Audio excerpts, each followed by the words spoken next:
Bisa sedikit? Saya senang penjelasan Bung Kurnia ini ya. Yang pada pokoknya kan sebenarnya mengajak diskusi. Itu intinya kan, mengajak diskusi soal apakah mekanisme penjatuhan presiden di luar impeachment itu diperkenankan atau tidak. Kira-kira gitu ya. Dan itu yang diajak oleh staf apa sekarang, Bung? Badan Komunikasi. Badan Komunikasi Pemerintah. Pemerintah. Bakom, ya. Itu sebetulnya yang kita tunggu bersama-sama, dan itu tadi disampaikan oleh Bung Haris Azhar. Jadi bukan pemidanaan. Tapi bagaimana kita mau berbicara soal mekanisme itu? Laporannya udah masuk ke polisi.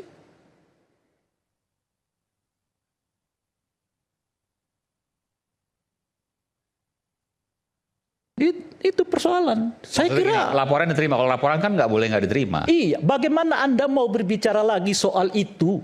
Sementara saudara Saiful sudah dilaporkan ke polisi. Yang ijazah udah berbulan-bulan masih dibicarain berkali-kali di sini. Ya, itu maksud saya. Nggak, artinya itu. Emang saya agak berbeda. Kalau emang kira-kira kalau Saiful diajak diskusi, dia jelaskan akan membantunya dari proses hukum? Cabut dulu. Ini sama seperti apalah kita sebut ya. Gini, jadi maksudnya cabut pelaporannya, baru kemudian Bung Saiful bisa menjelaskan. Siapa yang mau bicara di tengah ancaman bahwa dia diproses hukum besok? Ya seperti saya malam ini, Bung. Kalau nggak ada Anda jamin, saya nggak berani ngomong.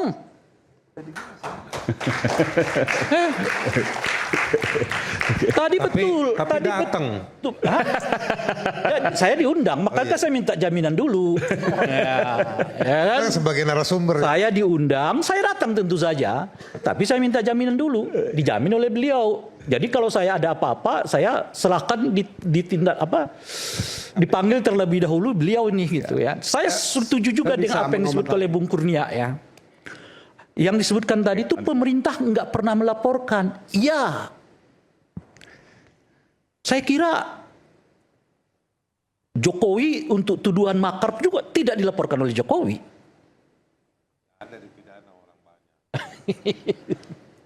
Zaman Jokowi bukan Jokowi yang lapor, tapi banyak Sahganda, si Ya, iya. Umhur. Dilaporkan itu. Makanya kan tadi Bung Kurnia mengatakan pemerintah tidak pernah melaporkan orang. Iya.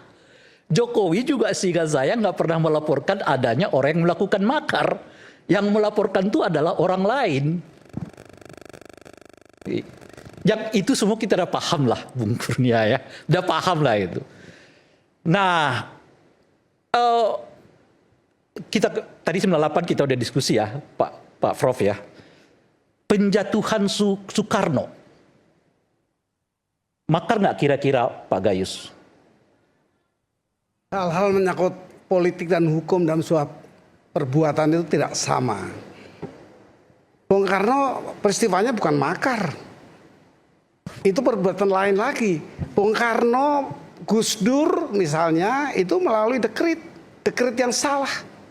Bukan dekret yang salah. Iya, nggak semua dekret itu diterima dengan baik oleh masyarakat. Bung Karno berhasil dekretnya, Gus Dur tidak. Gagal, ya. Itu akan menunjukkan bagaimana minat masyarakat untuk merespon sebuah putusan. Tapi saya akan tanggapi ini untuk apakah pelaporan itu salah? Tidak salah, sangat tidak salah. Di situ ada keadilan, ada kemanfaatan, ada kepastian hukum. Itu teori, dan teori pakai di semua negara. Apakah salah? Memang ultimum remedium untuk pidana. Kalau tidak terpaksa tidak digunakan, last resource, betul. Tetapi tidak salah orang melaporkan melaporkan sebuah perbuatan karena ada manfaat di situ. Saya boleh tanggapi, Prof? Oh iya. Ya, tentu saya tidak mengatakan salah. Yang saya mau katakan tadi, Bung Karunia mengajak mendialogkan. Apakah mungkin penjatuhan presiden di luar impeachment? Kan itu tadi diajak oleh Bung Karunia. Ukurannya manfaat. Saya nggak tahu. Saya ngikut tadi argumennya. Saya mengatakan. Jadi intinya begini, Prof. Bagaimana mendialogkan di tengah tekanan pelaporan gitu? Ya. Iya. Ukurnya kan bermanfaat apa tidak yang ada keberatan atau tidak keberatan? Bukan, kan beliau, Bung Karunia ini beliau mengajak Saiful menjelaskan bagaimana kira-kira mekanisme penjatuhan di luar impeachment. Saya katakan, bagaimana Anda mau mengajak dia dialog sementara dia besok menghadapi proses hukum?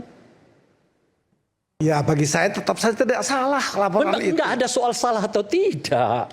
Artinya tidak menghambat juga tidak. Karena ada 3 konsep secara teoritik tentang pelaporan menuju pada pidana, walaupun itu diharapkan the last resort atau diandalkan sebagai ultimum remedium namanya. Tapi ada satu konsep diharapkan ada kepastian hukum supaya ke depan ini tahu. Reseker head supaya jelas kalau yang begini betul apa enggak sih dilaporkan, ada endingnya salah apa tidak. Ada keadilan dan ada yang penting dual matrix itu kepentingan, kemanfaatan. Itu yang penting. Sehingga nanti ke ranah proses hukum jelas, oh ini memang tidak salah. Kalau ini kita salah. mengacu ke tahun 2019, Prof, di mana kasus saudara Egy Sujana sampai saat ini sepanjang yang saya tahu tidak sampai kepada pengadilan. Bukankah itu sebuah contoh hukum? Setiap perkara itu seperti kita mengiris batu mulia, tidak pernah ada urat yang sama. Artinya seperkara itu kepastian hukumnya beda, keadilannya beda, kemanfaatannya beda. Ini Radbruch, Gustav Radbruch.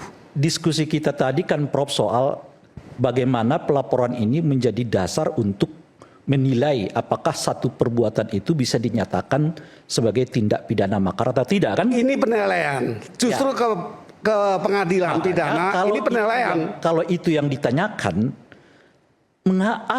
apa yang membuat kasus-kasus sebelumnya yang dituduhkan makar itu kok tidak sampai ke proses hukum supaya kita bisa jadikan sebagai, saya katakan tadi, dasarnya. ya tiap saat, tiap suasana negara berbeda-beda. Tapi tidak ada yang salah untuk melaporkan atau tidak melaporkan dengan dialogis. Tidak ada yang salah, Pak. Ya. Jadi jangan dikatakan. Kalau soal salah dan tidak kita sudah sepakat. Tapi sebentar, tidak ada salah. Di 2017 saya ingat betul, sebelum aksi 212 itu sejumlah orang bukan hanya soal dituduh makar, tapi juga langsung ditahan. Salah satunya adalah Syahganda yang tadi Anda sebutkan, dan ada beberapa yang lain.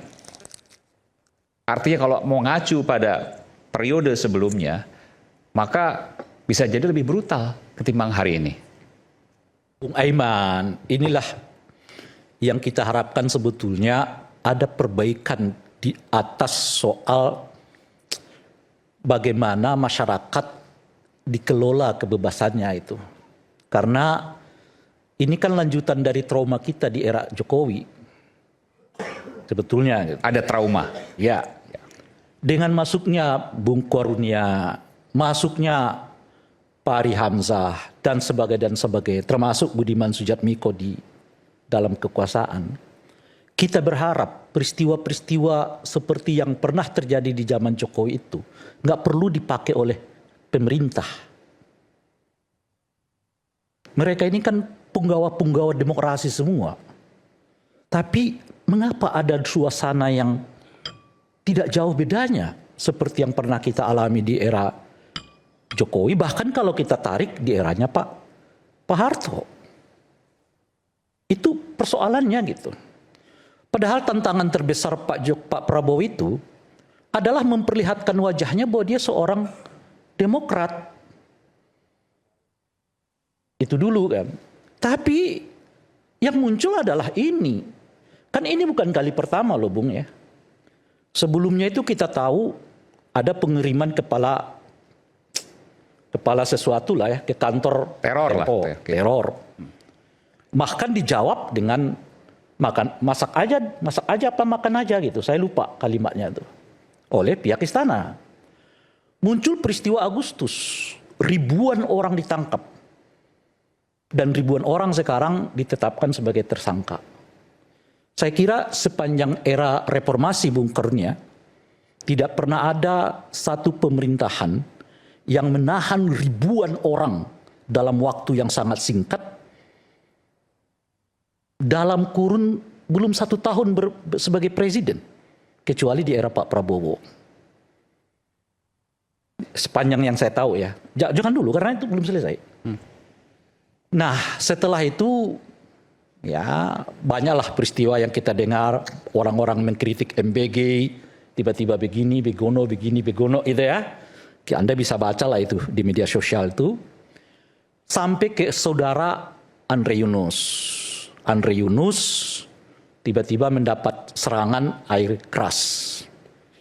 Dan pidato saudara Saiful Mujani lalu disebut dengan makar. Rentetan peristiwa ini kita mau nyebutnya apa? Dan ledek-ledekannya jangan lagi tanya ya.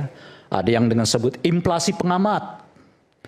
Entah itu pengamat yang di luar atau pengamat yang di dalam kita nggak tahu. Termasuk inflasi nggak tuh kalau pengamat di dalam. Saja gitu ya kan. Dan ledek-ledekan tuh banyak sekali gitu.